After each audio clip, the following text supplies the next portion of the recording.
Hi there.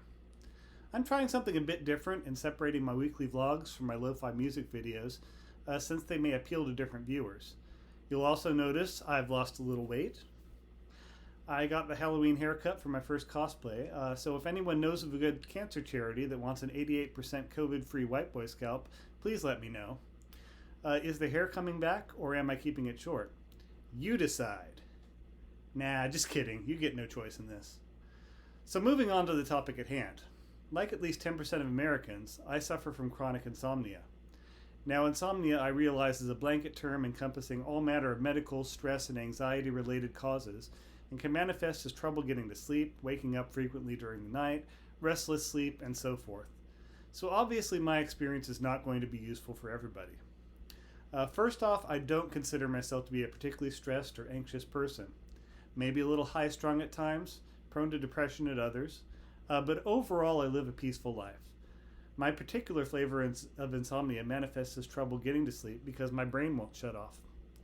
Again, this is not anxiety related. I'm talking about plans, ideas, flights of fancy.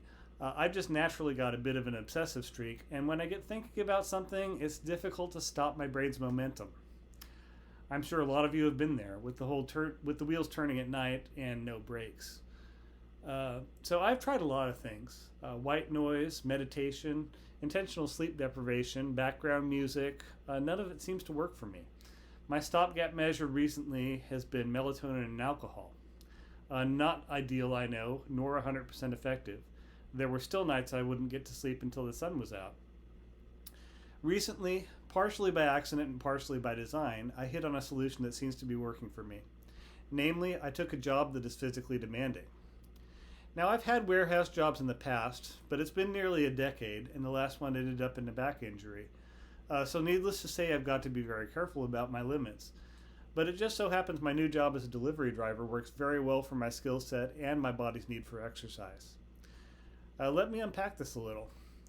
If you're like I was, and like the majority of Americans are, you have a job that mostly involves you sitting in a chair.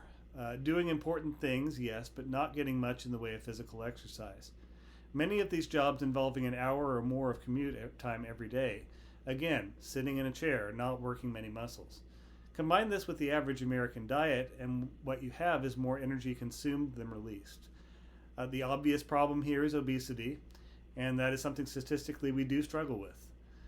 We mean to treat our bodies right and to exercise, and some of us pour hundreds of dollars into gyms, personal trainers, and exercise equipment that we don't really have the time to properly make use of. There is a secondary result here, and it's a bit less obvious. Our brains are part of the same machine. They run off the same battery. My theory is that the less your body uses energy through muscle movement, the more of it will be poured into brain activity. This may sound like a positive, but it's not.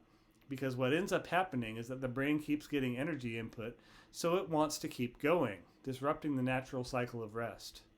This can lead to all sorts of physical and mental problems because the brain needs rest as much or even more than the body does.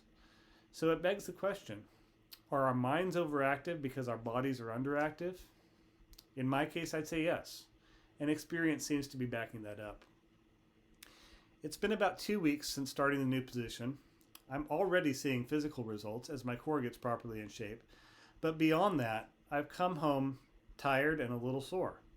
My body kicks in and tells my mind when it's time to go to bed. I often find myself dozing on the couch before midnight, and I often wake up well before the alarm goes off. One day it was 2 hours earlier. And the best part is I'm getting paid to exercise. Yes, I could probably be pulling in a bit more sitting behind a desk in an office, but is that extra money worth the extra time I'd have to carve out of my schedule to get that exercise? To be clear, while the new job has helped tremendously, it's not my only trick to getting a good night's rest every day. I still do the melatonin, and I've made a conscious effort to stay away from activities that engage my creative and critical mind in the evening.